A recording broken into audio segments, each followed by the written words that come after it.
thought everything was ready to go. That's okay. Hello, everybody, and welcome back to Thunder and Lightning Gaming. I'm Thunder. And I'm Lightning. And welcome... Oh, can I say it? Yeah. Welcome to TNL's Tabletop Podcast. Hell yes. This is our... Yay Games. This is our new podcast, and I know there was a question in chat already. What you were just listening to was Rhythm and Pixels Radio. Thank you to them for not yelling at us for using their radio service. But more importantly, what you were listening to was the main title track from the video game Solstice for NES. It's the greatest NES song ever made. It's composed by Tim Follin, who did Pictionary, and I think the game's called Rise of the Silver Surfer for NES. See, I like the Pictionary song better. That was good. I like the Pictionary song. I think better. you have to. I think you sit down have and to really listen to that Solstice track because it's got the thing about Tim Follin, and I promise this isn't what our podcast is about. The thing about Tim Follin is that he never lets you relax. It's not it's not like right before that we were listening to Chill from Dr. Mario, which is like a bunch of beeps and boops 4 times in a row. He's just like, I'm going to lead you in with this. I'm going to hit you with this. I'm going to go down here. I'm going to do this. You're going to think I'm going to go this way, but he's like a real fucking composer. I don't mean to discredit every other, but he's doing it on the NES. It's incredible what he did. Anyways, This is the TNL Tabletop Podcast. Yes, today. Thank God it's Friday. Thank God it's Friday. Thank God it's a new podcast, and I'm very excited. Oh, we got to make chat bigger on here. Okay. I don't know if I can. Right now. They were just super small. You could. You want me to come? No, we should get into it. Okay. So today, for our first episode, Thunder and I have compiled a list of our top 10 board games, tabletop games, card games, which is essentially what we're going to encapsulate throughout this entire series. Yes. So this podcast, for all intents and purposes, is going to be a variety podcast only about tabletop games, right? So there's going to be some podcasts where we talk about one game for an hour. There's going to be podcasts like this where we go over top 10 lists. There's going to be podcasts where we play a video game live. There might not be a video some, game. Board game, Specifically sorry. not a video game. A board game live. That was a Freudian slip, as it were. There's going to be some streams where Chris and possibly me, I could join in on this, are going to do some figure painting. It's going to be anything and everything, board games, tabletop games, and we're going to start with a top 10 list. Yeah, and thank you so much to everybody who's watching right now. Actually, you want to put our info in chat? Oh, yeah, I can do that. While I do this, let me just say, so I am not really on mic right now, we do have 2 new channel point rewards. We're not going to go over them. You can go down there and read them, but we got 2 new ones, so since get hyped for those. Yeah. All right. So, this was a hard list. I thought a lot about this list. Cold Logic, Lightning, look at my little gift box. Yeah, he's proud of his, I saw that yesterday. So Jimbo was going live yesterday, and I saw that. Thank you so much, Cold Logic. Look at my little gift box. Thank you. Hell yeah. We appreciate it wholeheartedly. I thought that was super cool, and I saw it, and I was like, what? That's awesome. Thank you so much, Cold Logic. So this list was really hard, and it really made me think. You and I have already discussed this before we started. We don't know each other's lists, but there's like 100% chance we have the same things to some degree on our list. I'm really excited to hear. No worries. Like I said, y'all are in the rotation. Yeah, no, thank you so much, man. Yeah, we really appreciate it. Should I start from bottom to top? I'm going to start from bottom to top. Yeah. Well, do you have, wasn't there, let's do bottom to top and then talk about your ones you wish to play. Yeah, so here goes my top 10, and I have 2 games that I want to play that I've never played before. So, number 10, this is a weird one. This is the weirdest one on the list. Okay. We have Pizza Pizza Taco Gita Shite. You and I have both played this game together. This game was a back and forth honorable mention Battleship. I know that's Two, like, in really, that's what you bring to the Tabletop podcast in a what the fuck is that game? That's why it's 10. That's why it's bottom. Do you want to help me in explaining the rules to Sita Pizza Taco Gita Shite? You have cards with those things, that list of things that Chris said on them. You have, one It's a card. Hungarian game. One card has one thing on it, and basically you take turns. What is it? You take turns putting cards into the middle, and then if each if one the has one a hand has a hand but you don't look connected to it. Oh. You have to do a hand. Oh no. It's when you son of a bitch. So you don't look at your hand. You play cards. Right. You one at a time. You say that thing that Chris just said, the name of the game, and if what you said matches the card you put down, then what happens? Someone gets the. You all have to grab last one to grab. Last gets one all gets the it cards. because you want We the haven't winner played is it a lot. The winner is an empty hand. We haven't played it a lot, but the few times that I've played it, I've really enjoyed it, and that's why it makes number 10 on my list. Ever play Elder Sign? I don't know what that is. Is that a tabletop game? Tell us about Elder Sign, Cold Logic. So that's my number 10. Check it out. It's a really fun game. You can get really into it. It's really simple. Roll dice to investigate the horrors of Arkham alone or in a group. Ooh, is it a Batman thing? No, Arkham just means like Cthulhu and stuff like that. It's a board game, says Cold Logic. Yeah, I'm looking at it. It's from 2011. It looks neat. I'm not seeing any. Oh, there we go. Yeah, I've never heard of this. Looks yeah, cool it's though. I would Lovecraft. absolutely. I would absolutely. Try that out. Yeah. Cool. Yeah. Arkham horror refers to Lovecraft, Gotcha. Cthulhu, the Beyond. I genuinely did. The horrors that you can't see until you do, or whatever. Just so happens to be called Arkham Asylum. Gotcha. Yeah, kind of a weird title for a non-Batman game, but it sounds like that meaning has been around longer than Batman, so that makes sense. Yeah. Cold Logic says, my wife and I geeked out on that on our honeymoon. That's super cool. Floaties. Chess. I have played chess. Fuck tabletop. Fucks tabletop. The night's slow. Love y'all. Thank you. Floaties TV coming in hot. Thanks so much for hanging out. Chess with is us. fun. It's not on my list either. It almost made mine because I do love chess, but I'm gonna continue my list. Yeah. So another card game coming in hot at number 9. I've got Timeline. Mm-hmm. Oh, okay. Love Timeline. Hold on. Floaties TV loves chess. We could play 50 Clubhouse games. We could. Floaties TV. We could also. Oh, yes, true. I was gonna say we could also just bring a chessboard up here. No, we could do that. I didn't know you liked chess. I thought you specifically didn't like and didn't know how to play chess. No. Oh, I wonder who I'm thinking of then. No, I know and like chess. Cool. Sorry. Chat's going. Feel free to fact check that. I heard it from someone and never. Oh, did you know that Gotham means goat house? I didn't know that. The Rainbow Six Siege charms and chess charms. So I've been grinding that game. I see. Chess is so fun. It's like checkers for grown-ups. Checkers sucks dick. I found out recently that I've been playing checkers wrong my whole life, and the real rules suck. So I'm good with checkers. Fair enough. Let me tell you about a fun game called Timeline. Yes. So Timeline is a card game. Mm-hmm. Second card game on my list. Mm-hmm. Loose definition of card game, I'd say. Yeah, not the way you think of just cards. No, though. I know, but it's not what you think of when you hear card. It's not a TCG, right? Right. Yeah. So Timeline, they come in different packs. They're literally what the title says. They're a bunch of cards with a bunch of historical significant things that happen on them, and you have to you put one down to start, and then from there you have to guess if the cards that you have in your hand, you can't see the dates that these events took place. You have to guess if it happened before or after the one that was on there. And then from there, the more you get right, the more the more bigger, I was about to say.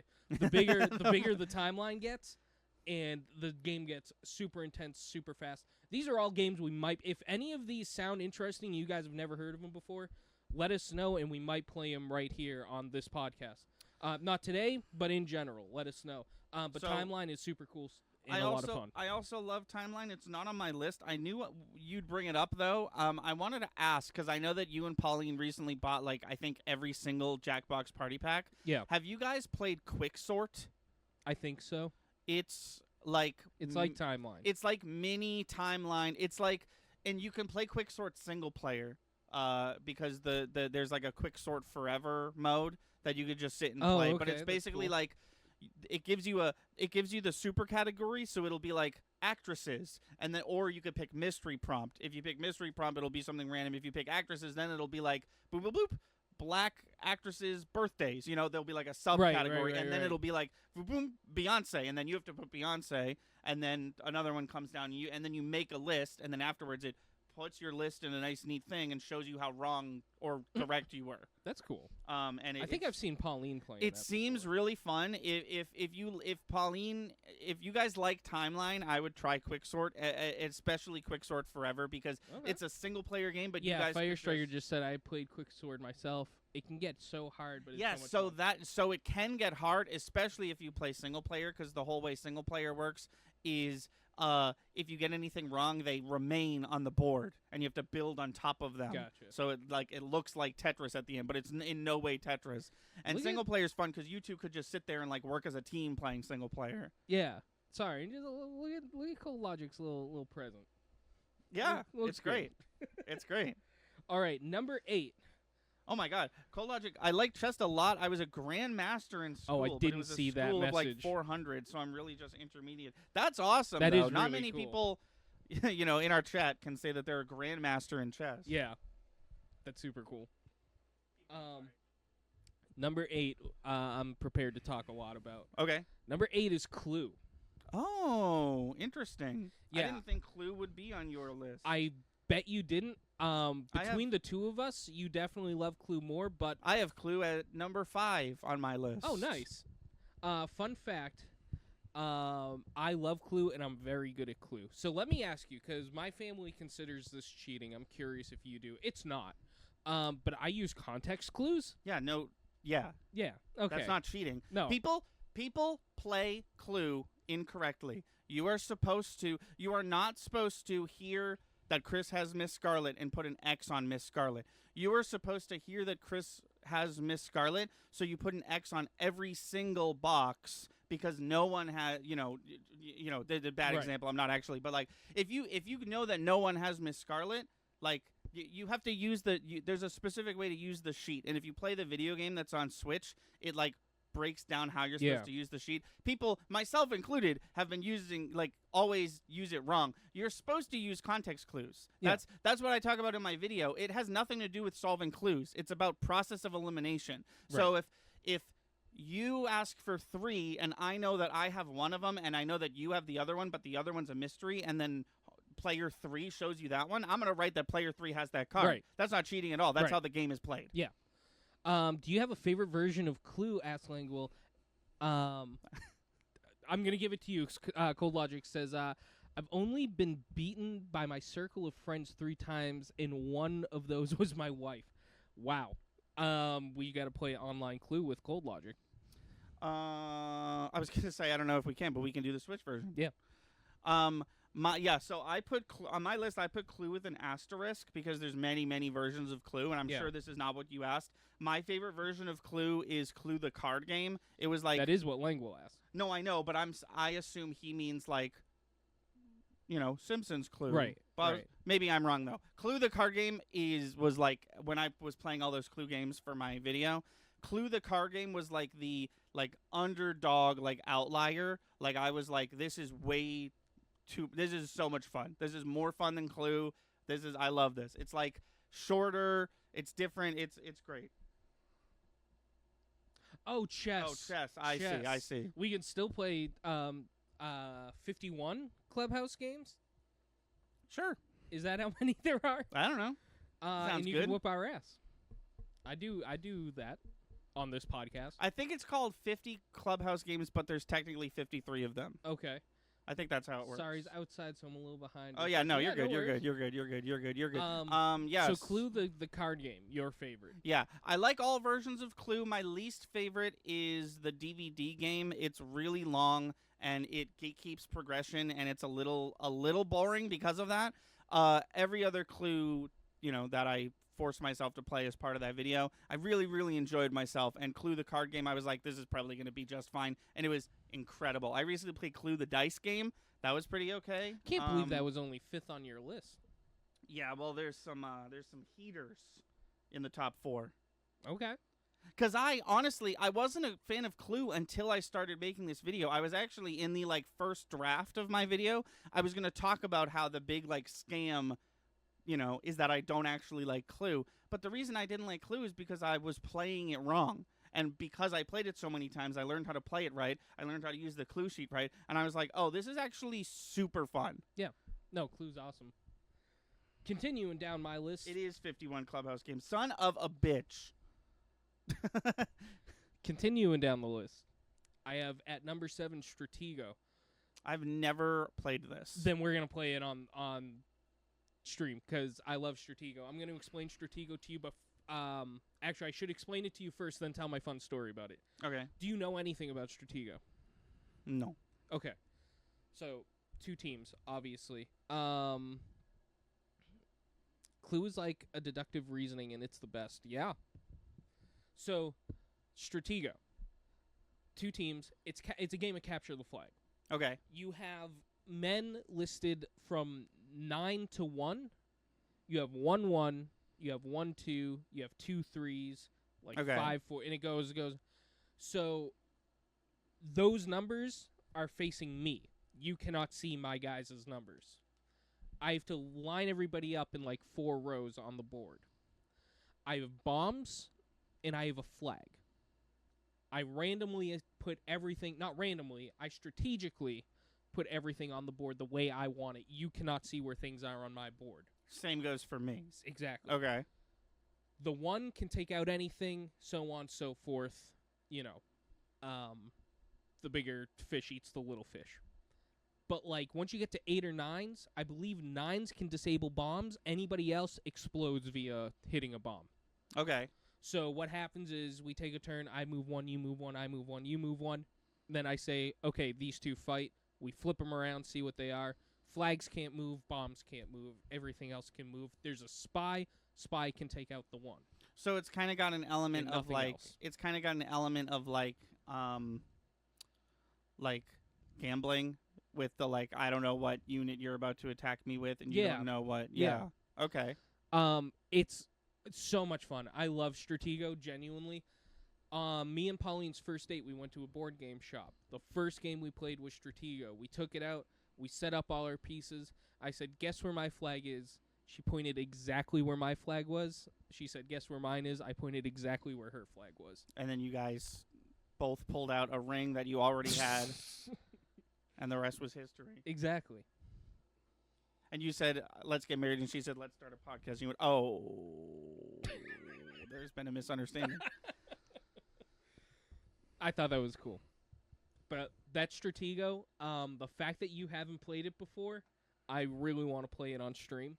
Okay. It'll be interesting how we mount the cameras, because I think the fun part is being able to see. I think that'll be a 3-camera thing, and over the top, one facing your guys, one facing my guys. I see. So that would be 5 cameras if we want us to be also on screen. We'll figure it out. Maybe it's just one over the top, and we show the camera what each one was. Or maybe we don't. Maybe, I don't know. Yeah, we'll talk about it. We'll figure it out.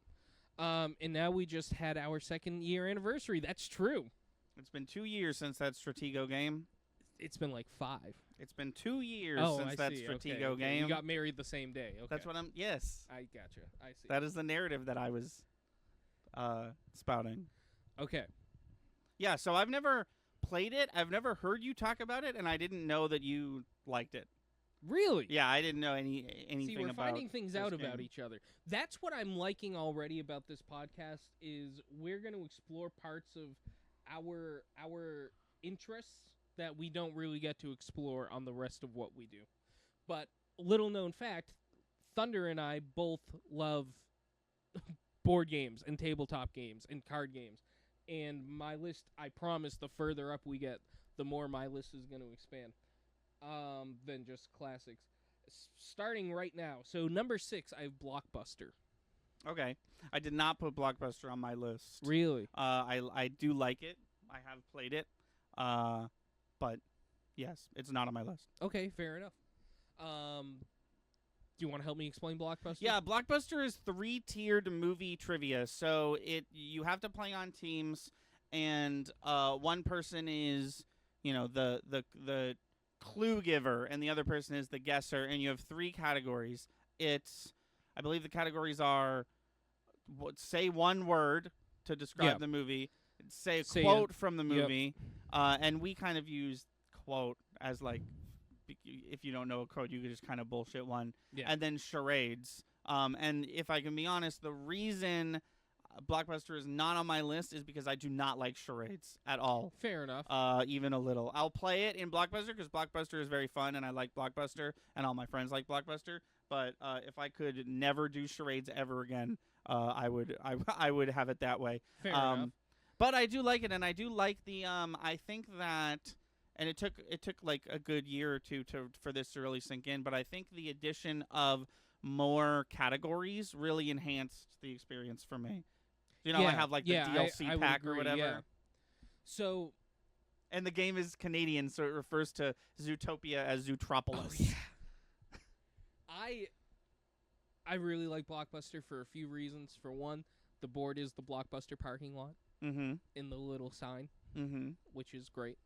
I'm also really fucking good at it. I'm undefeated in Blockbuster.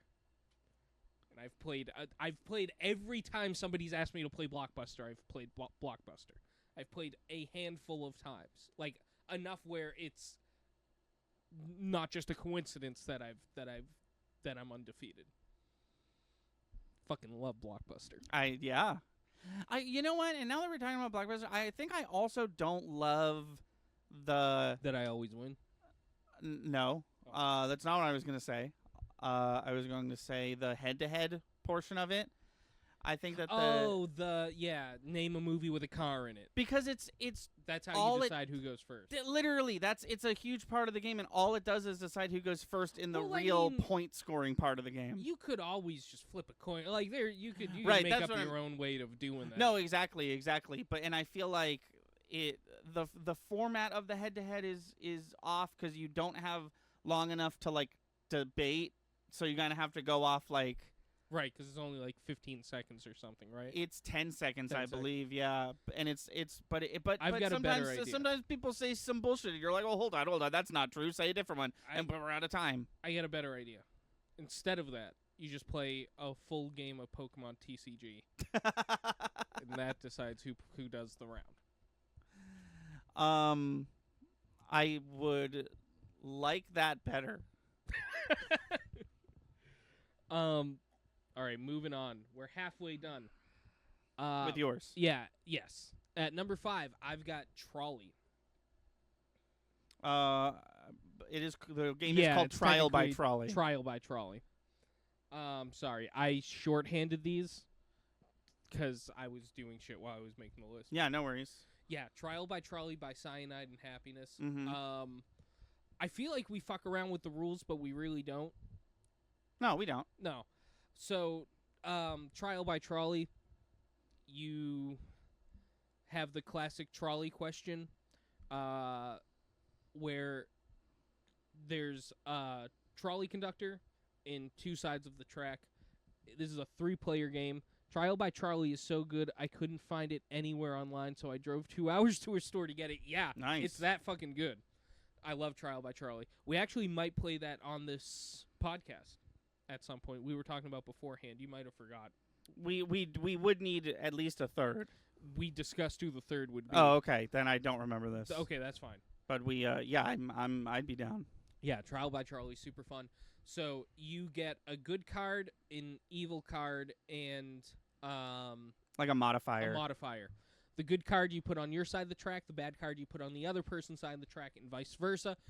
Then you get a modifier. The modifier could be like Could go anywhere. Could go anywhere because you might have Hitler on your side of the track. Somebody put Hitler, but the modifier. What if Hitler cured AIDS, cancer, whatever? And it's like, oh, so then you have to make an argument to the trolley driver why they should run over the other side's track. It's a The lot trolley of fun. driver being the third person. player, and then you switch who's Yeah. who's judging, and the goal is to not get run over. Right. If you're a player. First to lose 3 times, I think it was, loses the game.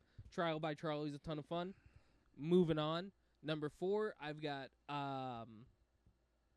it's technically, see, I did it shorthand. I put down werewolf, but that's not technically the name of the game. We don't play werewolf. We play One Night Ultimate Werewolf, which is the werewolf formula, except you only go to sleep once and you have one discussion. So One Night Ultimate Werewolf is really cool. I'm back. Cold Logic. Garden is looking rough today. My water pH is too high for the blueberries and the blackberries. I'm so sorry. I am also sorry. It sounds like you're really into gardening, and that's cool. It sounds No. Sorry, you grow blueberries and blackberries, and you grow them in the summer. That's cool. That's I didn't know you could do that. I thought that was like a fall thing. It really sounded. That's why I was like, well, it sounded like I was. What were you gonna say? It sounded like you were about to be like, wow, it seems like you're really into gardening. We're not into that. We're going to ban you. No, it did. Well, the reason, because I was just sitting there, I was genuinely like, blueberries, but it's July. I don't know anything about it. I grow everything. I have climate zones in my greenhouse. Oh, shit, that's so okay, cool. So that explains it. That That's explains really every cool. question you could have Yeah. about that. So, what fucking game was I just talking about? One Night Ultimate Werewolf. Night Ultimate Werewolf. So, for those of you who might be a bit older in the gaming community, this is essentially a new take on Hitler. Wasn't that the game? We've played it once. You talking about Secret Hitler? Secret Hitler. No, there's a game called Werewolf where you go to sleep multiple nights. This is a take on that. This is a Oh, I Werewolf see. was an existing game. You go to sleep a bunch of times. There's a bunch of murders. This is a shorter. I like this version. This Yeah. sounds more fun than I've the actually other one. played Werewolf back when I worked at Stop and Shop with a few of the people who worked there, believe it or not. And I definitely like One Night Ultimate Werewolf better. Yeah. One Night Ultimate Werewolf, there's a bunch of cards.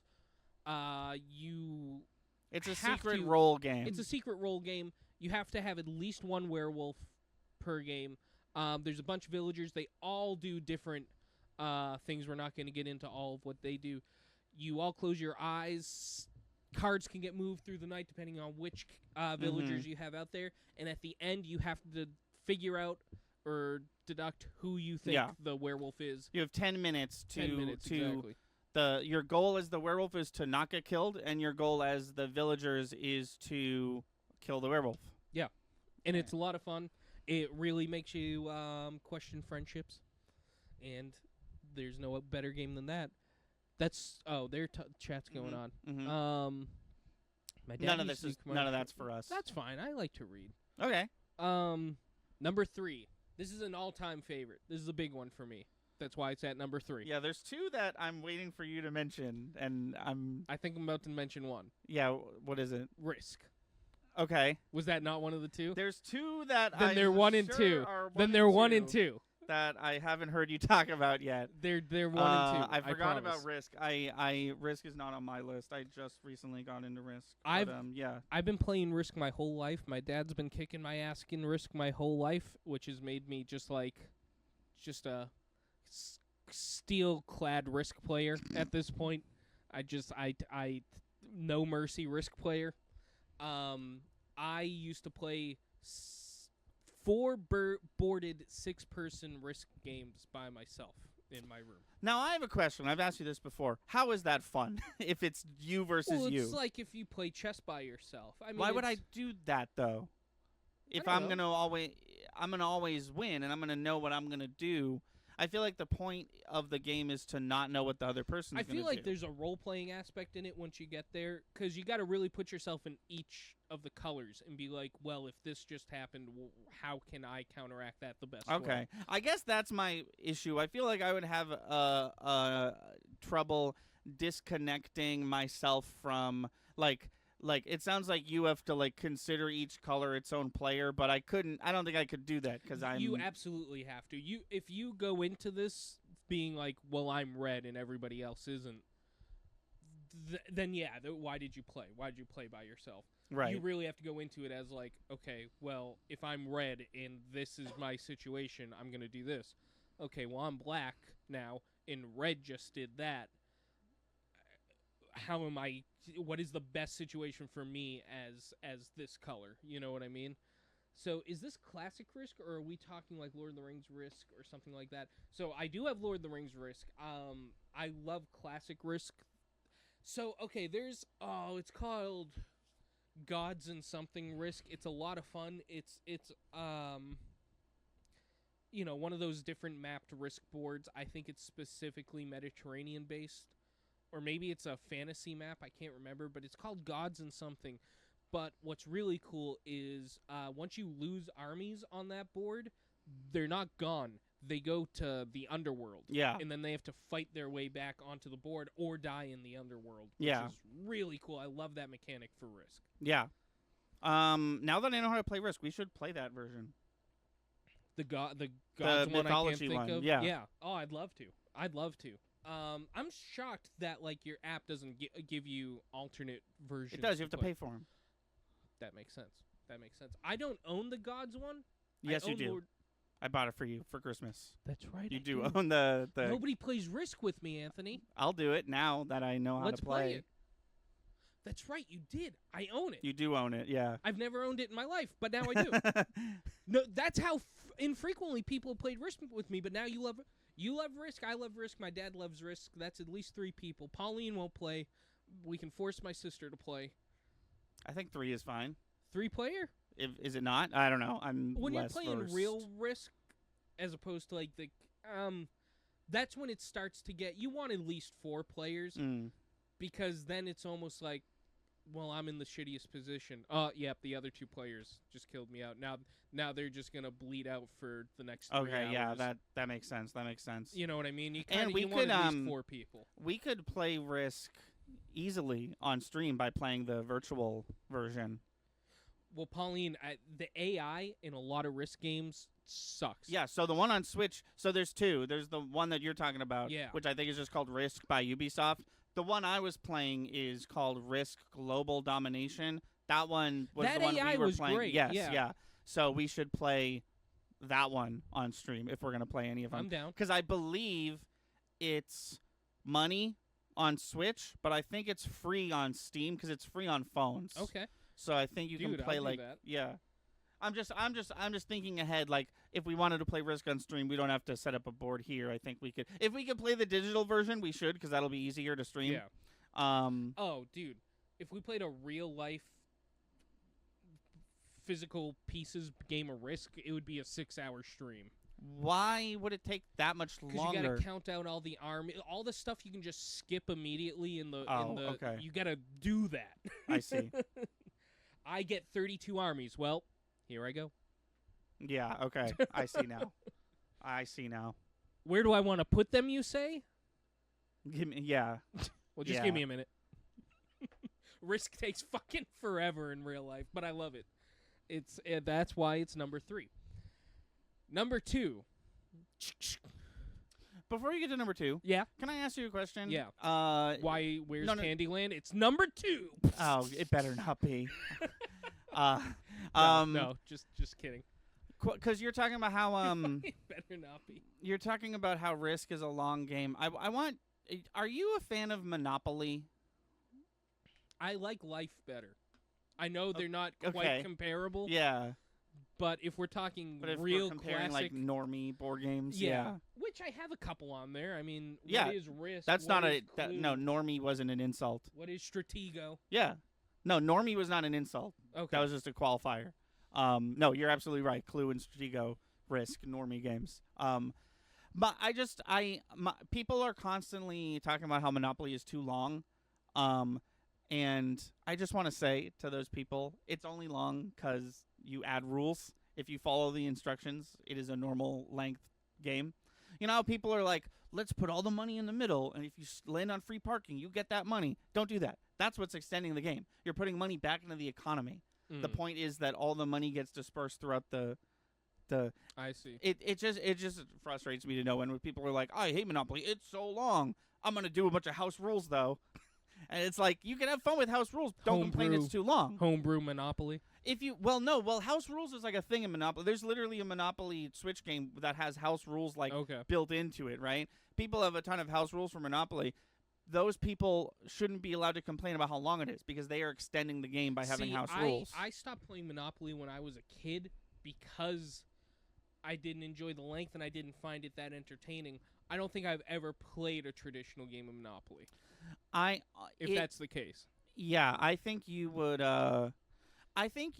like it. I think it's still a little, like, compared to other normie games like Risk and Battleship and all the ones we've brought up, it is a little more boring. There's a lot of, number games. There's a lot of moving and stuff, but there's a lot of keeping track of properties and stuff. But I honestly, if you play with the normal ass instructions, it's just a normal length game. Yeah. Okay. You said, if we played Risk, it would take 6 hours. We're not taking 6 hours playing Monopoly if we play it the normal way. You know what I mean? Fair enough. Anyways, just a little, since we're talking about board games. No, fair. So your top two, I think I know what they probably are, but I'm curious to. Yeah. So my top two, I do want to acknowledge that I do have a fair amount of normie games on here. I expect you to not have many, if any at all. I have one, and it was Clue. Yeah. I want to expand my horizons. And I've been doing that slowly over the years. I feel like this podcast is really going to push us. Maybe we can play some small, more indie or more, out-of-the-box games on the channel. I'm excited to see where this podcast takes us. Yeah, me too. Number 2, I have Pokemon TCG. Okay. So I know what number 1 is. Pokemon TCG introduced to me by Thunder while we were in college. This is my number 4 on my list. Ooh. Okay, I'm very interested to hear what your list is. Pokemon TCG. I've been collecting the cards since I was a kid. I've been playing the game since college. You and I took it very seriously for a little while. I absolutely love Pokemon TCG. You can almost guarantee we're going to play it on this channel. We've definitely, we should, before we do that, brush up on the rules, because I'm sure they've changed. Well, it's been quite a few. I feel like we could play Expanded. Right, but even that has rules. Like, I bet you at this point Gen 5 is out on Expanded, but I could be wrong. We'll see. We'll find out. Yeah. No, but even if you play Expanded, you have to play, like, sometimes, like, the burn rules change, or, like, we just should just look at the... right. It's always maybe changing and 40 making... now or something like that. Yeah, no, we should familiarize ourselves with the rules. Yeah, definitely. I'm cool with that. But I fucking love Pokemon. I'm currently, for video games, playing Pokemon TCG, the video game for Game Boy on Nintendo Which, Switch. honestly, and I've said this before, I know it's almost a completely different game than the current Pokemon TCG, but, like... The basics are Yes, there. if you want to learn how to play the Pokemon TCG and you've never played before, play that game. That's literally how I learned how to play. And then you just, you modify the modern controls, change what you know a little bit. Well, I feel like it's knowing second language, but going to a country with a slightly different dialect. Sure, would be like learning Pokemon TCG, the game, and then trying to adapt it to modern day Pokemon. It's like it's the same basic thing, but like some shit's gonna be changed. Yeah.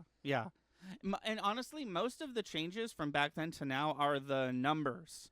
You'll have a basic the power Pokemon creep is crazy. Yeah, it's what people complain the most about this card game specifically. But like back in the day, you'll have like a basic Pokemon with 40 HP, and the opposing basic Pokemon, the most HP it can take is 10 on a good day. Cut to today, it's like, well, this is a basic. It's gonna have a stage 1 and a stage 2. It has 80 HP. And it does 40, and if I flip good enough, it'll do 60 more. And it's like, hello? What do you mean?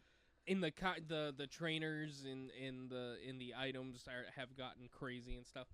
I fucking love Pokemon. Yeah. My biggest issue with Pokemon TCG is I don't know how much like income they expect me to have, how much disposable income they expect me to have, to keep putting out new sets like every 4 months. Well, I think that the new sets every 4 months are not for us. You know what I mean? Like, I feel like they're for people who go to tournaments and stuff, right? Because if you're someone who's like making numbers in tournaments, you're gonna want the latest cards, especially like the card from the latest pack. But you know what I mean? But there's only one. Worlds is literally like the World Cup for Pokemon. Mm-hmm. There's only one Worlds a year. So like, but there's like put out thousands of, local, regional, national. No, there definitely are. Absolutely. But just put out 2 sets a year and let people just play and do tournaments with those 2 sets. Even if they put out 3 or 4, well, they probably are putting out 4 sets a year. That's the problem. It's too many. Every season comes a new set. The problem is that Pokemon TCG is more popular now than it's ever been. Yeah. And it has been for quite a few years. There was a big boom in playing, and then there was an even bigger boom in collecting.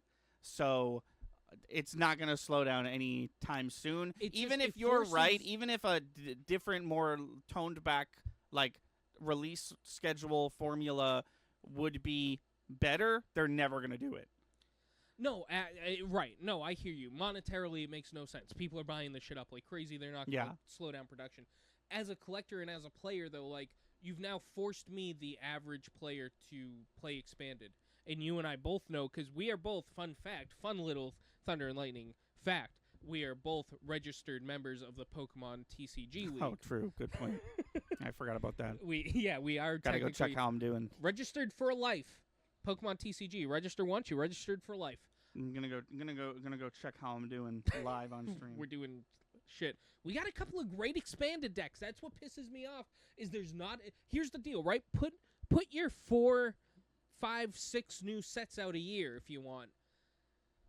But the poor little guys like us who have these kick-ass expanded decks, just host more expanded tournaments. They have expanded at Worlds.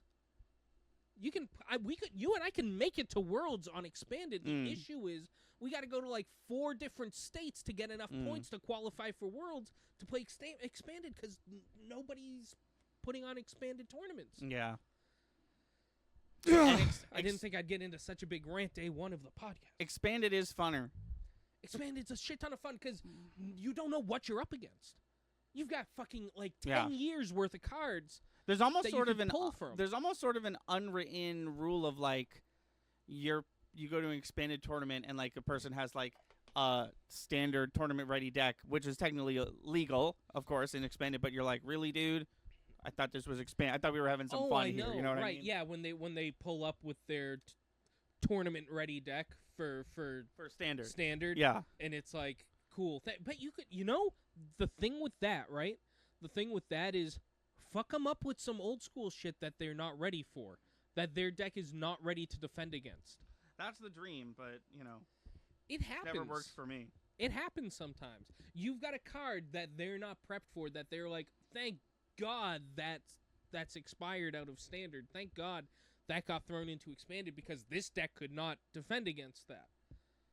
The issue is the power creep, right? But if you get I have an expanded deck that's pretty modern. It's an electric deck, and it's Raichu based entirely, and it's fucking crazy. And I feel like if somebody who wasn't prepared for what that deck can do with their standard deck came up against me, I'd have a fair shot. Yeah, that's awesome. Yeah, I guess is what I'm saying. What I'm trying to say. Sorry, I went on a Pokemon rant. No, you're good. I'm here for it. Pokemon TCG is great. Do you want me to move on? I think you can. I mean, yeah, you're about to, but I don't know. It took a while. I feel like when we were kids, we were the target audience for Pokemon. Mm-hmm. No one fucking played that shit. No one. No, I wish I did as a kid. It's so much fun. I really wish I had the game, because if I had the game, I would have learned how to play, and then I would have played, and then I would be like, oh, this is actually fun. I just collected. Me too. And I really can't stress enough that, and it's on Switch now. I think you need the expansion pack plus or whatever it's called, but the basics of the rules are like still intact, which is crazy. Because if you tried to learn, and we're gonna talk about this game later, but if you tried to learn Yu-Gi-Oh on old hardware, fucking forget it. You'd be out of it. You would not. The knowledge does not, that's transfer as well as it does with Pokemon. Yeah.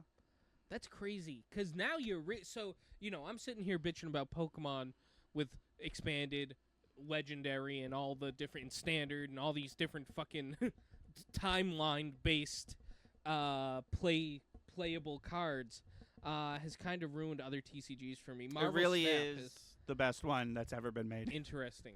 And is I there don't a have physical card game? No, that's why it's not on my list. Interesting. Okay, fair enough. But it would be if there was. Okay.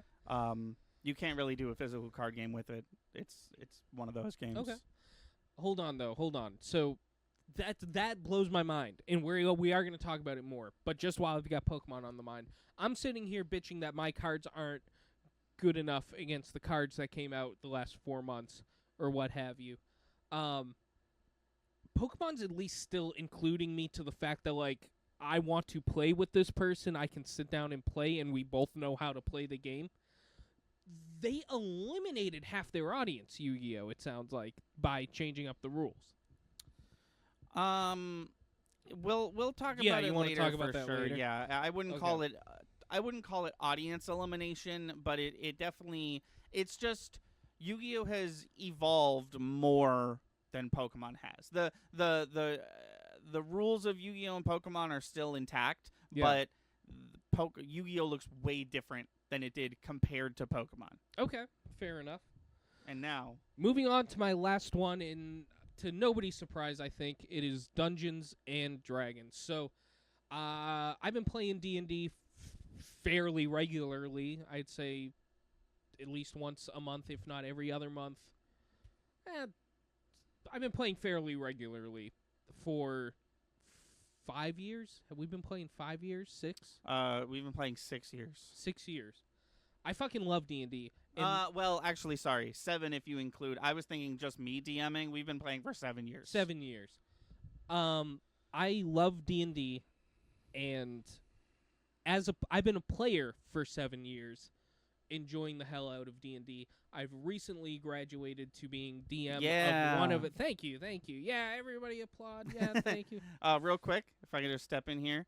D&D is on my list. I will not be telling you what number. Okay. We will see later, but D&D is, in fact, on my list. So number 1. I will, He's changing his list as we speak. Talk about it. No, I said something that the phone thought I was talking to it. Okay. And I looked down at my phone, and all the words I'm saying are on the screen. I'm like, oh, it's the fucking artificial intelligence is stealing our podcast. Honestly, when I said artificial intelligence, I meant the movie. I forgot that like AI is real now and is ruining everything. Let me tell you, you know what it hasn't ruined? Dungeons and Dragons. My love for this game has increased double-fold our emotes. You told everyone to cheer, and so we did. Oh, hell yeah! That's Thunder Lightning cheer. Thank you, Angle. Or, Thundi 510 cheer. I just love this game so much more. Mm-hmm. I think I enjoy DMing more than I enjoy playing. Well, you and I have had an interesting Dungeons and Dragons career because for the first handful of sessions, we learned how to play with 4E. Yeah. And then 3.5. We played 3.5. Are you? Did we? Yeah. Oh. To start, then we moved to 4.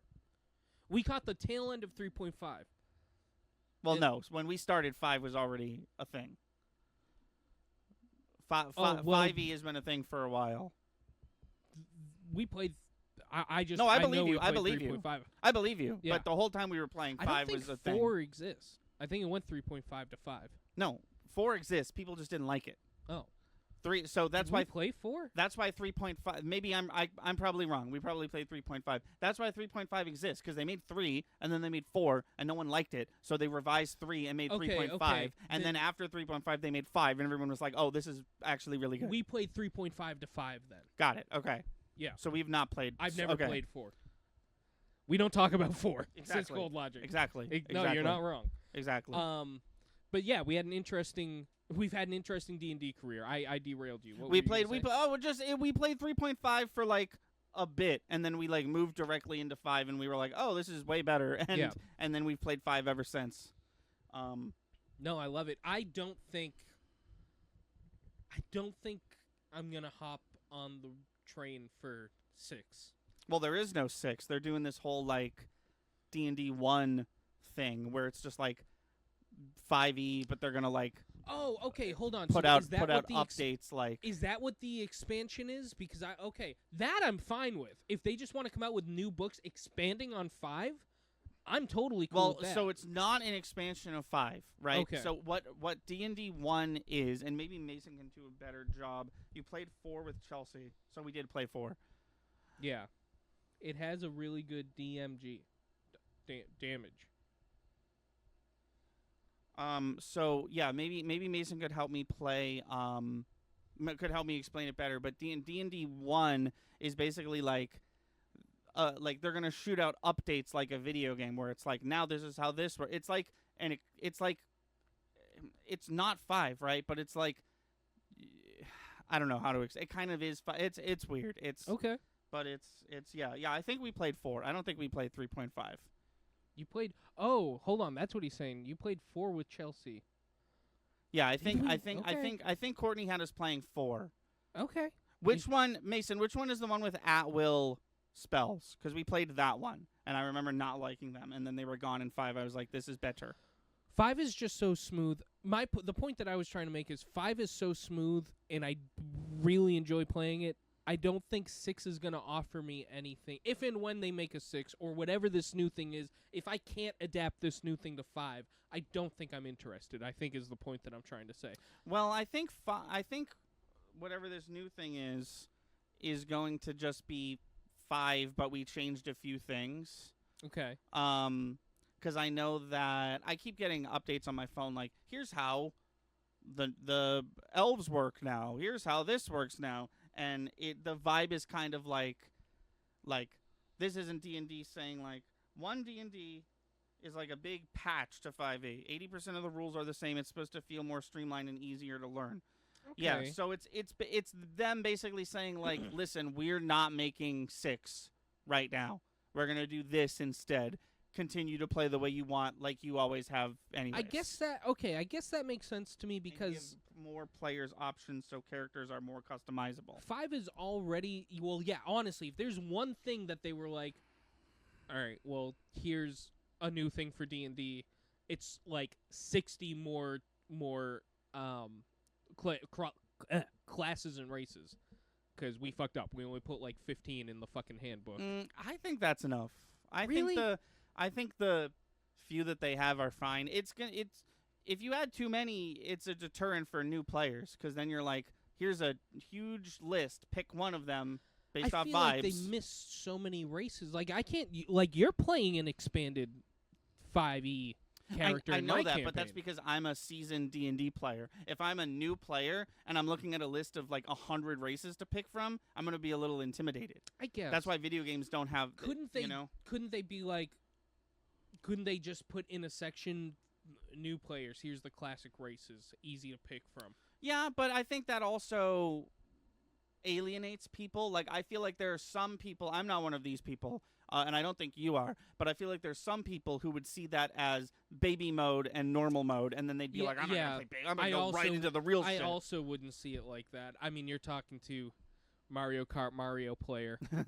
So, I mean, he is middle of the road. Listen, you want to play an easy kart and you trust your driving skills, you play Mario. He's middle of the road and he's got nothing special. It's all about you driving. That's my PSA for Mario Kart on our Tabletop podcast. Okay. Fun. Nobody was expecting it, but there it is.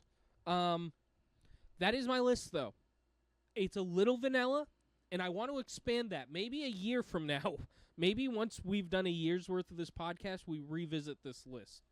Because I'm really curious where we end up. This podcast is going to be about us exploring and expanding all our tabletop enjoyment. Look at this new fucking phone. Got the list over here and chat over here. You piece of shit. Well, I'm not done yet. That was my list, but no, now I know. I was about to move over to this, and I was like, wait a minute, I can do both. So let me talk about the two games that I would really like to learn how to play and why. Number one is Warhammer. Oh, okay. I specifically don't want to play Warhammer. That's fine. Well, I mean, we couldn't do that here anyway. No. That's not what I mean. I mean in general. It seems like a lot. It does, and that's what's deterring me. Is it does seem like a lot, but I really like. It feels like it's D&D, but reduced to really intense in larger scale combat. That's what when I see Warhammer, that's what I see. Is I see D&D role playing down 80%, combat up 80%, and bigger scale combat. It's also math up as well. Yeah, right. But, because they angle everything. The heights matter. Yeah, you have to like line up shots and stuff. It seems cool. I just don't. What Warhammer feels like to me, from a complete outsider who knows almost nothing, is some guy loved playing with his plastic toy soldiers and said, Jesus Christ, I wish somebody would just calibrate this so I can play for real with other people. And then they made Warhammer. And to me, that's really cool because that concept, that train of thought is really interesting to me, and I'd like to see how it plays out in real life and how you do it. It's super expensive. It's huge deterrent. Mm-hmm. It seems very confusing. Huge deterrent. Warhammer's cool because if I'm not mistaken, it's also sort of like HeroScape, I think it's called. It's also sort of like a multiverse thing where like you could have like the big guys in the mech suits versus like Trojan stuff. Right. I think it's like that. I think it's like multi-army like. I'm pretty sure that's how it is. You choose your style army and have them go up against I think there's others. like 5 or whatever different clans to choose from, and each clan is like a different like genre. Yeah. I actually have a concept that... I'm actually going to talk to you about this off stream, because I feel like this could either be a video essay or something we talk about on this podcast, but okay, I'll pocket that. Okay. That's one of the games I really want to learn. Warhammer just seems like it would interest me. I do not have the funds to get into it, but I would like to have it explained to me, and I'd like to try to play with somebody else's Warhammer stuff. The other game, and this is going to sound weird, because it's weird to me. I know almost nothing about this one that I'm about to say except the minis. HeroClix. HeroClix is a real game, and here's the thing, right? If it is what they advertise it to be with their figures, I want to play a tabletop game where I could have the Hulk fight fucking Harry Potter. You know? Like, that just sounds crazy to me. So you're saying you made a tabletop game where every hero I've ever liked I can play as, and you have a character sheet for, and not just the big ones. It's almost like if Pop Figures had a board game to use them in. Because not just the big ones, not just the big names, but you're telling me I can play fucking Owen Wilson's character from the Loki show? Yeah. Like, are you shitting me? His name's Mobius M. Mobius. Yeah. Thank you very much. Like, that's so in-depth and so detailed, and I know nothing else about that game other than that. It's like, my understanding that there is a real HeroClix game, and nobody plays it. Do I just take the rules, kind of like D&D, do I just take the rules they've given me and homebrew a story for myself? I fucking love that concept, I don't know. if that's the case. I think it might be more like a one-on-one, like, you grab an instruction booklet like you would with Pokemon TCG, and then it's you versus me on a battlefield. I don't think there's role-playing involved, like, at all. I think it's literally just a game. Okay, so it's Okay, kind of Warhammer-esque. So there's Warhammer 40K, which is sci-fi, and then there's Warhammer Age of Sigmar, which is fantasy, and the lore for both is batshit. And I just watched videos about it on YouTube because the actual game is so overwhelming. Also, Marvel does have a D&D-like game that came out a year or two ago. Oh, yeah, is this shit. Marvel Legendary or whatever it's called? Yeah, I forgot that existed. I meant to check that out at some point. That's pretty cool. Yeah. Yeah, I don't know. HeroClix seems fucking crazy and has endless possibilities. I didn't realize there was no role-playing aspect to it. That kind of sucks. That's what I thought. It just feels like, I don't know where or how they got the okay for all these IPs, but just make a story. I don't, like, if you made a D&D, like, out of the HeroClix shit, that just seems like it would be nuts to me. I would be very interested.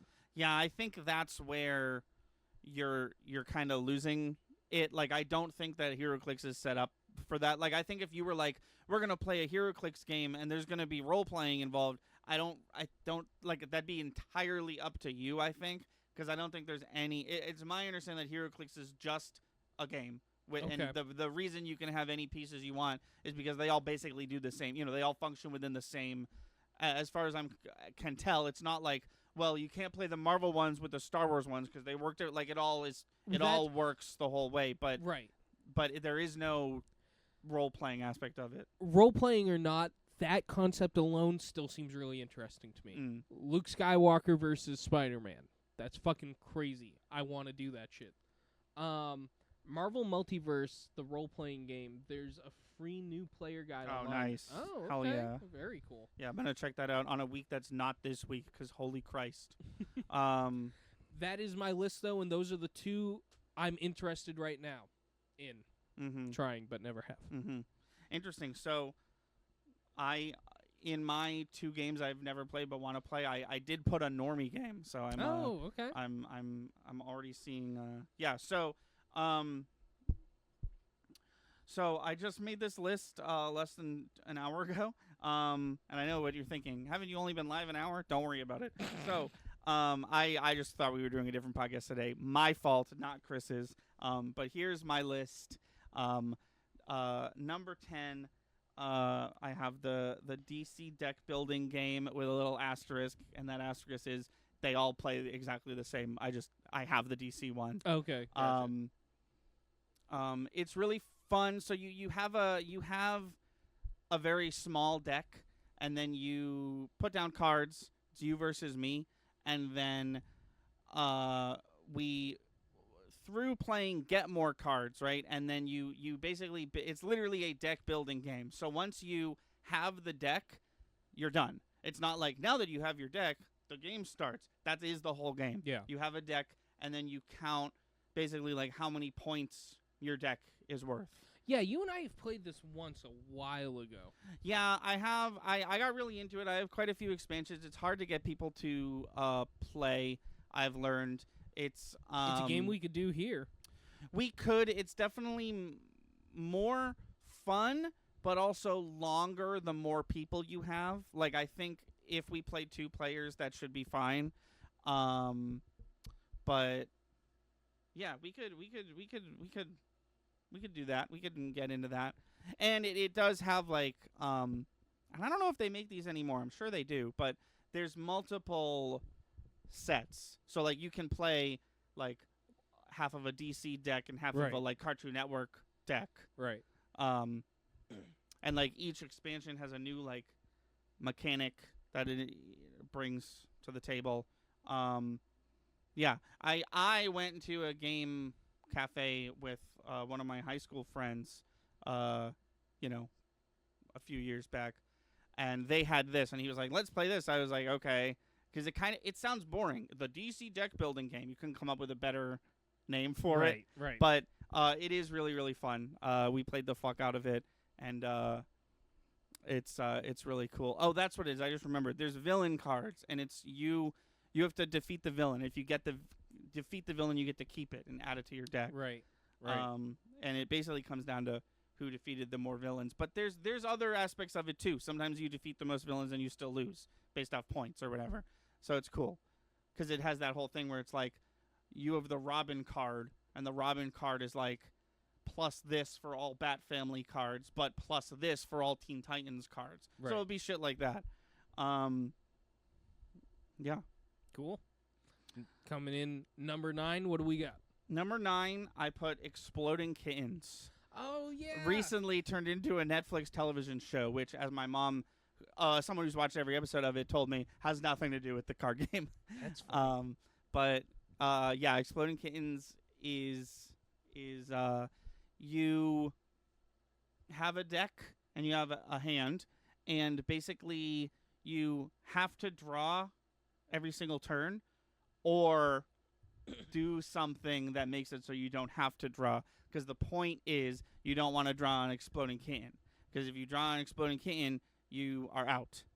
And the point of the game is that cards get cycled out, so eventually you're usually find yourself in a situation where it's like you were playing with 6 people at once, now it's 2v2, this deck is 3 cards, 2 of them are kittens. Right. And right. It's like, well, I remember, I haven't played that in a long time because I don't own it. I've played it with you. I really enjoyed that. Yeah. That was a fun game. It's fun. I recently, and by recently I mean I think a good year or 2 ago, but it's called Exploding Kittens Recipe for Disaster, and it's basically like way too many copies of every single card they've ever made, and the point of it is you get to make your own decks. Oh, okay. So you can do whatever you want with the cards, or they have like 20 plus like recipe sheets where it's like, this is an extra exploding deck, this is an extra trap deck, this is so there's like modules basically to like set up decks, but there's also like you could play it however you want, because the whole thing with Exploding Kittens is like it doesn't really matter how balanced it is. Right. There's like 2 rules that you need to like, that are like core rules that you need to follow. Other than that, when it comes to making a deck together, what cards put where, it doesn't matter. It literally doesn't matter. What would be more fun if we were to play it on stream? A deck with 1 exploding kitten in it, or a deck with like 10? Well, see, that is one of the core rules. We need, if there's 2 of us, we need at least 3 exploding kittens. Oh, or okay. however that works.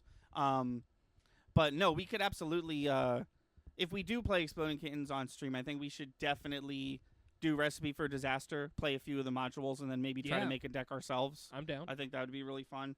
And I think that would easily fill 2 hours. Let's do it. Next on my list, number 8, is a game that I know you haven't played, but I think you'd like. It's called Stone Age. This is a game that my mom heard about, and she was like, that seems fun. And then we bought it, and it is really fun. And it's basically, and I'm hesitate to call it this, but essentially at its core, it's a deck building game. But you're not building a deck; you're building like, basically just like a tablet of resources. So essentially, you have 5 workers, and you can put them anywhere on your turn. There's basically a setup phase, and then there's like a do everything phase, right? And then, so you put your pieces everywhere, and there's limits. So, like, only 2 people can go here. Only this many people can go here. So, you take turns going first. So, there's one space that's basically, like, no matter who goes first, they're going to take that one. And then you just go from there. Then, once you have all your pieces set, you do the things. And most of the things you're doing are either getting more resources or using resources to pay for more things that give you points at the end of the game. Okay. Then, in between those 2 phases, there's the feeding phase, where if you don't have enough food for your people, you're going to bleed points. Oh, I see. And essentially, you just play until there's a few different like decks of cards throughout the game. You play until one of them is completely empty. So if you're playing with a group of people who like wants to keep the game going, you just be like, hey guys, let's not pick up this card so the game can keep going more. Yeah. They recently just released a Switch version. It's very buggy, but so I don't recommend it as like a first time ever playing Stone Age. It literally bugged in the tutorial. But we managed to play a few games of it. And I'm glad we did, because it elucidated us to a few of the rules we were doing wrong, because it is kind of a confusing game, but it was really cool. I'd never played another game like it except one of the other games I'm going to talk about later in my list. Okay. But I think you'd like it. It's not. I'm willing to try it. Do you think it's stream appropriate? Maybe not in length. We'll have to Okay. see. Well, actually, I don't know if you can play with 2. That's a good question. I'll have to look into that. Next on my list, number 7 is Yu-Gi-Oh, and I put a little asterisk on Yu-Gi-Oh because, as I alluded to earlier, Yu-Gi-Oh used to be really, really good, and also Yu-Gi-Oh is good now. But there is a big chunk. Have you played new I Yu-Gi-Oh? have. Oh, interesting. I bought, not bought, it was a free download. I got Pokemon Master Duels. I was like, let's just fucking try it. I like it. You mean Yu-Gi-Oh Master Duels? Yes, what did I say? Pokemon? Fuck. Yeah, I mean Yu-Gi-Oh Master Duels is what it's called.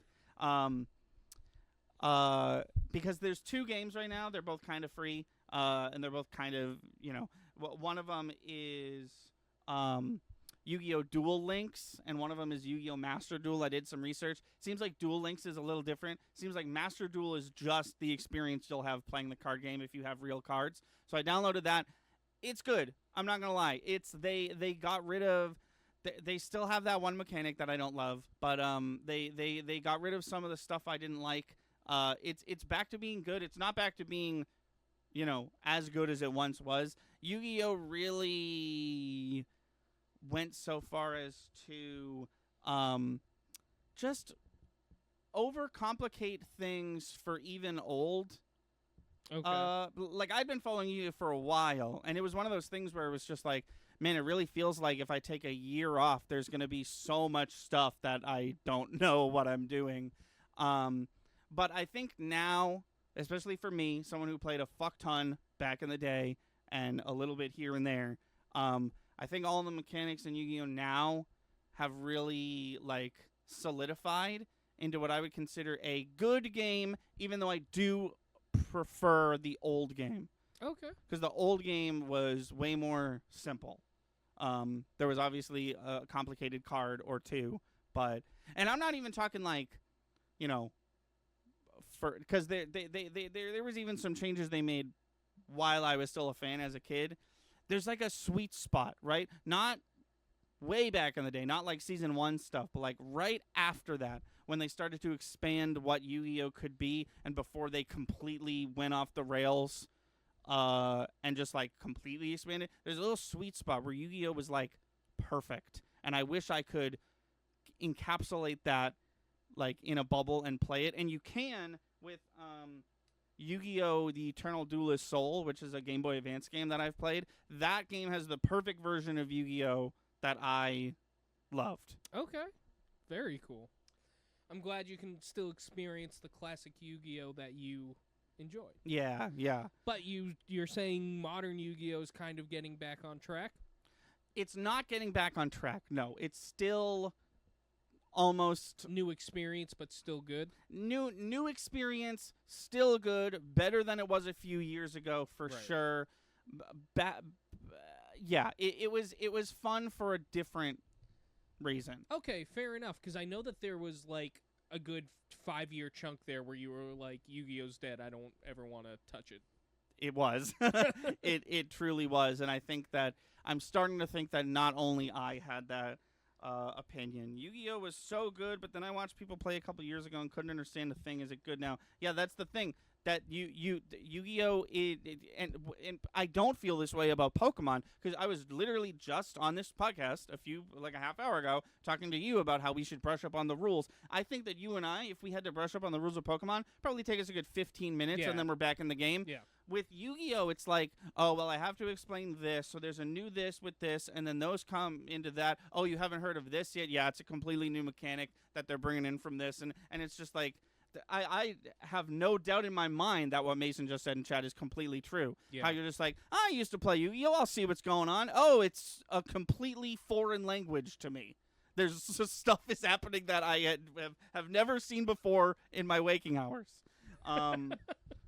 And it's not new user friendly anymore. It just really isn't. Yeah. You have to have been a fan your whole life. And even me, someone who has been a fan my whole life, has some gaps in knowledge that affect my gameplay in modern games, which is why it's so low on the list. Honestly, I'm surprised. If that's the case, it sounds like they cut their fan base off at the knees, and I can't believe they're still pumping stuff out, if that's the case. Yeah.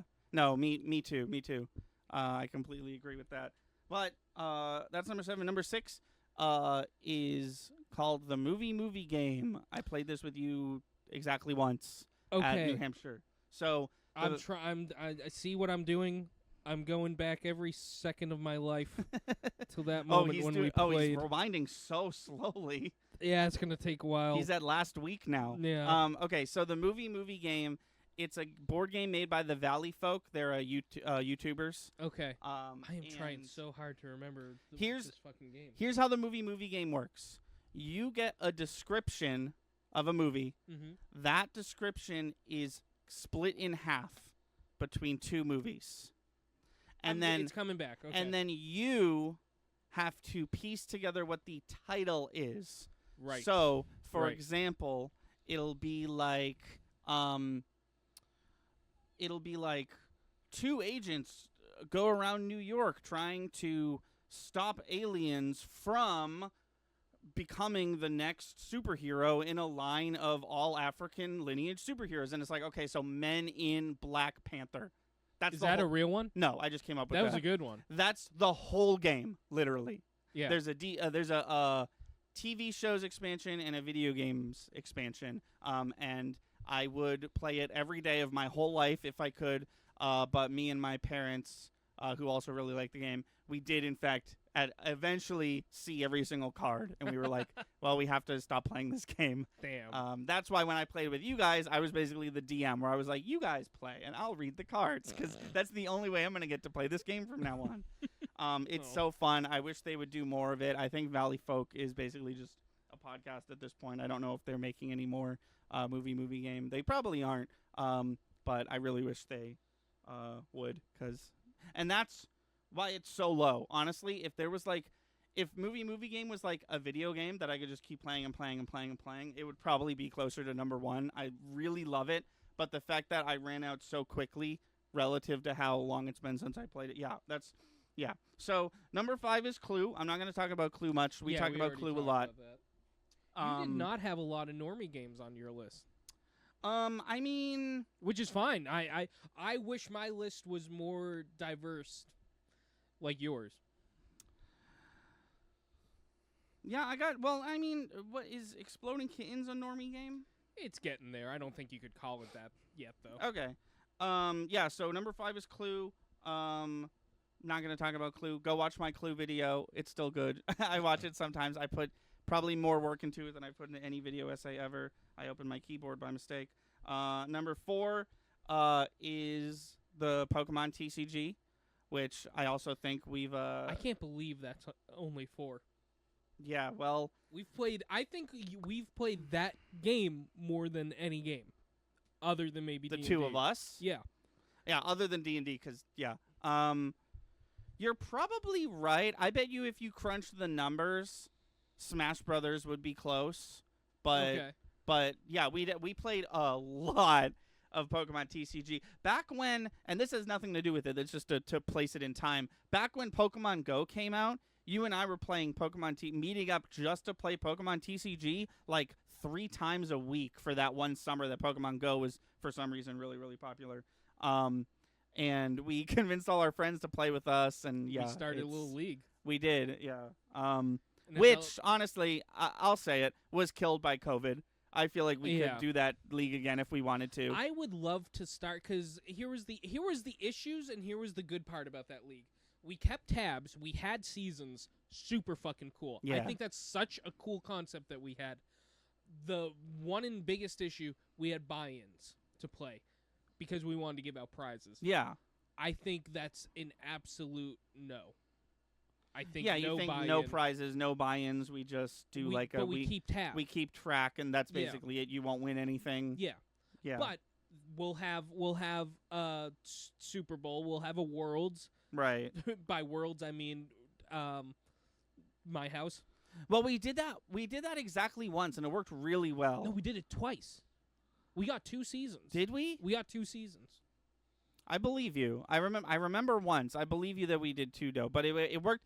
It worked really well, and I think if we can get enough people to join in like we did last time, we could do it again. Not saying that's at the top of my priorities right now, but honestly, that's the other thing. you and I combined just have so much shit going on that like Yeah. it'd be hard to put that in. Yeah. But anyways, I love Pokemon. Yeah, no, me too. And like you, I just want to echo what you said. After collecting and looking at these cards for so long, I'm really excited that I, one, know how to play, and two, the game is actually good. Because that Just was Pokemon always in general. Pokemon TCG. Yeah. Yeah. Because that was always the worry of like, I could learn how to play this. What if it sucks and I don't want to collect them anymore now? And it's actually good. And I have like a reason to collect them now. I know that sounds silly, but yeah, it's just I like that we like the Pokemon trading card game. Same. And I'm excited for the new phone portal. There's going to be Pokemon TCG on the phone soon. That might get me way back into Pokemon TCG. If it's what free. I think it is. Yeah, well, it's going to be free, yeah. There's going to be paid aspects of it for sure, like Right. season passes and stuff, but yeah. I have 3 games left. One of them, as I teased, is Dungeons & Dragons. Number 3 is a game you've never played before called Stardew Valley. That's a tabletop too? Yes. Okay. So, Stardew Valley, I yes. didn't know that. Stardew Valley is a video game, of course. Mm-hmm. It is a Harvest Moon-like, although Stardew Valley is the best Harvest Moon-like. It's almost kind of like farming simulators, yeah? They're almost like referred to as Stardew Valley likes at this point. Like Harvest Moon isn't even part of the conversation because Stardew Valley is so popular. But there's a tabletop game made by the same creator, Concerned Ape is his name. If you, and this is always the question that people ask, well, I've played the Stardew Valley video game. What do you do in the board game? You do literally everything you do in the video game in the board game. That's cool. It just looks different. Like instead of like actually farming and going and fighting monsters and socializing with people, you're flipping cards or moving pieces or moving tiles or, rolling dice. So it's a board game through and through, but you literally, everything you do in Stardew Valley, the video game, you do in Stardew Valley, the board game. Romance? Yes. Really? Everything. Really? Literally everything. Yes, you Holy can get shit. married. If you get married in the board game, you get an extra turn. You get an extra piece. Because it's similar to shit. Stone Age where it's like, okay, there's a setup phase. You're going to do this. I'm going to do this. We're all going to, And then there's the do it phase where you're like, oh, okay. But Stardew Valley is on a track. You're in the town. You're in Pelican Town. So it's almost like if in the setup phase, you're like, okay, I'm going to start here. And then if this goes well, I'm going to go here. And then maybe now I'm doing it. Oh, it didn't go well. I'm just going to stay here and do it a second time. That's how I'm going to spend my turn. Didn't end up doing the second thing I wanted to do, but that's fine. Someone else will get to it next turn. You have jobs, so it's a 4-person game. Oh, that's the other thing about this game. It's not competitive. You all win or you all lose. Oh, okay. I like that. So you all have jobs. So there's 4 positions. It's like farming, fishing, mining, and foraging, right? So if you take on the role of fishing, you're going to fucking fish every turn, right? But then you're going to move from the fishing thing and do other things. Like you have to work as a team to really like min-max the time you spend doing stuff because there's like a bunch of goals and essentially you complete all the goals and then you've won. Fair enough. Stardew Valley was so fun. Chelsea and I look for it every time we go to the board game store. Yeah, I played with Chelsea and Mason one time years ago when they were down for like a week. They played with you. That's yeah. what he's referring to. Yeah. Yeah, I think you have to order it online. I think they do like batches that I would honestly, because this is what I did. I would follow Concerned Ape on Twitter and like turn notifications for his tweets on because like you'll get the occasional like someone made a Stardew Valley plushie. Look at this, and then every so often it'll be like we made more board games. Come get him, son. Fair enough. But it is really really fun. Literally, I'm glad you asked about dating because literally every mechanic in Stardew Valley, the video game. Oh, it was like the day after my wedding? Oh, okay. That's funny. That tracks. That lines up. That's why we were hanging out without you, because you guys were not. That makes perfect sense. Because I'm sitting here like, I did fucking hang out with the 2 of them and not Chris and Pauline, didn't I? And I was like, that makes sense why I did that. Right. That's funny. That's fucking funny. Yeah, That's number 3 on your list, though. Yeah, Stardew Valley and Stone Age, very similar, but Stone Age is a competition. In Stardew, it's a cooperative. I think I would prefer Stardew. And Stardew, I wouldn't recommend doing this just because it's way too hard. You can play by yourself. Oh, that's cool. Back when I wanted to learn how to play the game, I was why like, wouldn't you? I was like, Like oh, the- you can play by your fucking self. I'm gonna do that. Learn it the must rules. be way longer though. No, it's shorter because there's one because you're not Oh, playing yeah, all. you're not You're only taking- just playing one role. That's why it's Oh, I see, harder okay. because you're only playing one role of the 4 needed roles basically. But me and my mom and dad beat it 3-player all the time. So Fair enough. so number 2 is Dungeons and Dragons. Coming in at number 2. Oh, dude, Yes. I am really. I don't know what number 1 is. Yes. It's a game you've never played. But yeah, Oh, damn. Dungeons and Dragons I'm not going to talk about any more than we already have. Yeah, we talked a lot about D&D. I do want to say the jump, and I don't know who needs to hear this. The jump from player to DM was much more natural than I thought it was going to be. I thought DMing was going to be way too hard. Same. But especially in the last year or two, and watching stuff like Dimension 20 and Critical Role helps for sure. Maybe not so much Critical Role. I'm not a huge fan of them. I'm not a huge fan of the show. The people they're in are fine. One of them is Matt Mercer, for God's sakes. He's one of the best voice actors of all time. But I really have fallen into my groove as a DM, and what I'm starting to do now is I'm starting to break that groove, because as comfortable as it is, I want to start doing other, for example, we have a camp session coming up next week. I'm doing something I've never done before. Cool. Mechanics wise. And I was talking to Mason about it. Also recently learned about the concept of assistant DM, which I think is not something Never heard of this.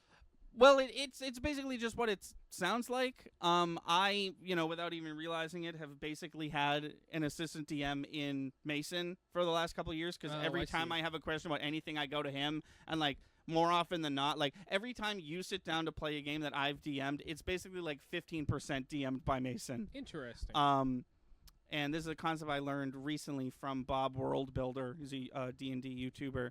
And I like it a lot, and I think that everyone should have an assistant DM. That's cool. Coming in at number 1 is a game called Everdell. I've heard of this. Yeah. I know you're absolutely right. I don't know anything about it. We gotta play it. Okay. So well, yeah. I mean, if it beats out D&D, so that's fucking huge to me to so, hear that there's a game you would much prefer than DM. So than D&D. D&D. Yeah. So here's how Everdell works. Okay. Similar to Stone Age, you have little meeples that you assign to do things, right?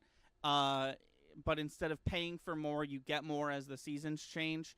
And basically what you do is you have to build a town. There's a deck of cards. There's 8 cards on the table. That's called the meadow. And you have your town. Your town can have 15 cards in it. So for the whole game, your goal is to fill your town. Some cards have multipliers. Some cards are literally only multipliers. It'll be this card gives this many end game points for every basic construction you have in your town. So maybe you just focus on that card, you get a fuck ton of basic constructions, and you have that card multiply itself into infinity. But then maybe you have a card, there are some cards that work really well with each other, and the really exciting part, the part that brings this from a really fun game to my favorite game of all time. Cards there's creatures, there's critters, and then there's locations. Okay. Every single location has a critter associated to it. So, for example, there's courthouse and there's judge. The courthouse is a picture of a courthouse. The judge is a turtle. Every single critter, every single occupation is a different. The professor is a porcupine, and the shopkeeper is a bunny. It's all a different animal, right? And the way it works is the judge and the courthouse, their abilities are sort of similar. They kind of work together. But if you put the courthouse in your town first, you can get the judge for free.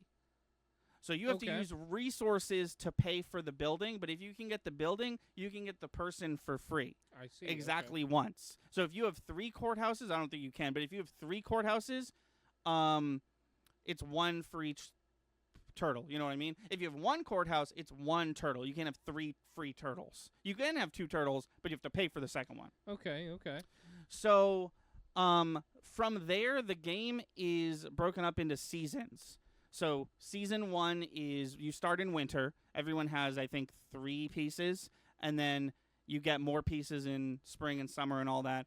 And then when the game ends in summer, you add up all the points. But not everyone's game ends at the same time because you choose when to turn seasons over.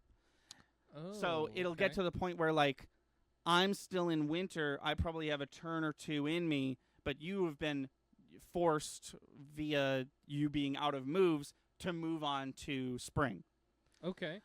So there's different rules for spring that you're following than the rules that I'm following for winter. So more often than not, it'll be a situation where, like, one player is completely done playing and ready to add up his points, but the other players have a good turn or 2 left because they are still working on. So basically, when you're out of people to place and when you're out of card abilities to use and resources to buy cards with, you have to end your season. You have no choice. Sure. You can end it early. I don't recommend that, but you can end it early.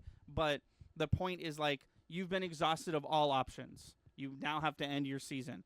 Were you trying to be the last one in winter? Maybe that was a good idea. Maybe it wasn't. It's all dynamic, right? I could sure, it's probably a good idea to be the last person in winter, but maybe not. Maybe someone's doing some spring shit that you're missing out on. Yeah. And it's like, oh, well, I was really trying to, like, min-max winter. I guess I should move on to spring. It's so fun. And it's one of those board games where it has a bunch of expansion packs, of which I have 2.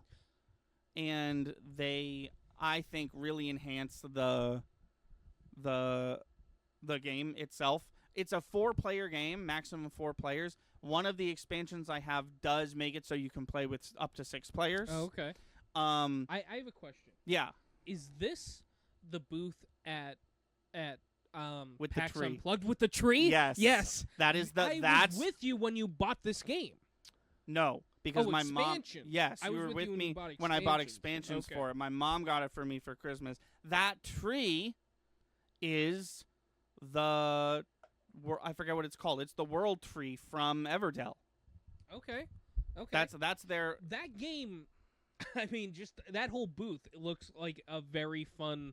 Lot of things going for yeah, it. that and is game sounds very interesting. That is the I believe they're called Starforge Games booth. They also make they have the Princess Bride license. So I have a sword fighting dice game that me and my brother really like to play. It's a 2-person 1v1 throw dice. Whoever has the higher number wins, but you have cards that modify it. It's a very simple game, but it's based off of the sword fight from that one scene in Princess Bride where it's the Dread Pirate Roberts versus Inigo Montoya on the cliff. Yeah. Where he's like, I hate to die, I hate to kill you, or whatever they say. Yeah. So that they make great games. My goal is to get all the Everdell expansions. And what's cool is that if you have just Everdell standard, you can clearly see, like, oh, there's a path that just, like, leads to nowhere on the board. Put the expansion, the path is a whole fucking thing. Oh, shit. So the whole board is, like, eventually I'm going to have one picture of the entirety of Everdell Meadow or whatever it's called, you know? That is cool. I'm going to need a bigger table because you want to get them. You need enough room. Well, you need enough room for all the boards and your town that you're making, because you need to, like, place them in, like, a row so you can look at them all. And now we're talking 6 players doing that at once. Right. So right. I'm gonna.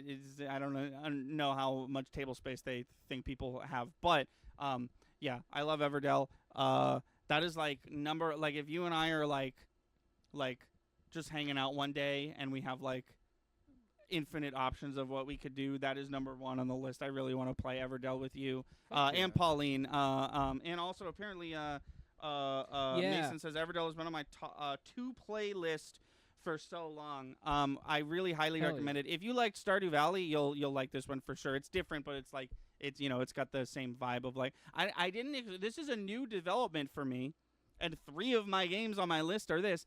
But I really didn't expect myself to be one of those board game players who likes the like resource managing, time management, card like resource pay type games.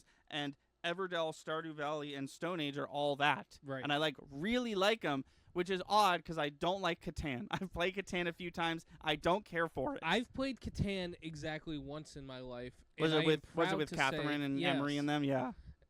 Actually, just Catherine and Kelsey. Oh, okay. And I am proud to say that I am undefeated in Catan. And we'll stay that way. Yep. Did you like it? You didn't like it either? It was okay. It was almost a bit too on the nose, if that makes sense. It was so much like, well, the objective's very clear. I'm just going to try to do the objective better than you guys. What the issue? Wait, you mean nothing got in the way of me doing the objective the best way? Okay, I guess I win. That was my issue with it too, because I was trying to figure out how to play, and I don't hold this against him, but I was just trying to figure out how to play. I'm playing for the first time, and all of a sudden Emery won, and he was like, "Yeah, so 1, 2, 3, 4, 5, 10," and I won, and I did that. Was this doing this over here? And I'm like, "Oh, okay, cool, good for you." Yeah, it was just like I was doing a thing. I don't. I don't love Catan. Yeah, it was just I feel like if I'm gonna spend my time, if I can pick, if I'm gonna spend my time playing a game, I feel like there's games with a lot more strategy involved that I could be enjoying other than Catan. Yeah, it's almost like Catan is almost like Everdell and Stardew Valley, but for normies. You know what I mean? Yeah, like simplified a bit. It's almost like a simplified version, and that's what I don't like about it. I think. I agree. I think I'm in the same boat. As far as resource-based board games go, it just felt a bit too simple. Obviously that's what I meant by you say on the term nose. resource-based board games, and people instantly think of that one. Yeah, that's what I meant by it's a bit too on the nose. And I know this is coming from a guy who had 3 pretty basic-ass games on his top 10 list. I've been playing games for a long time. Some of them are just nostalgic and hit home, and I love them. No, absolutely. And like I said, I'm looking to expand my horizons, but I can acknowledge that like there are better resource-based board games than Catan out there. What's odd about my list? Yeah. Only other than Yu-Gi-Oh, none of my list is nostalgia-based. Because even Pokemon, I wasn't playing until I was a full-grown adult. Say that one more time. When you look at my list, the only one that's nostalgia-based is Yu-Gi-Oh. Yeah, that's wild. That's wild. What do we got? Have either of you played Carcassonne? No. So I've heard things about Carcassonne. Do you remember Kristen? Kristen and her husband really liked Carcassonne. I've never played it. There was a Carcassonne 3DS game that I was going to download to learn how to play, but I never did. And now the 3DS is a like holding up a table somewhere. My 2 games that I would love to play someday. One of them I know how to play because I've seen it played on stream. I just really want to play it myself. It's called Code Names. Okay.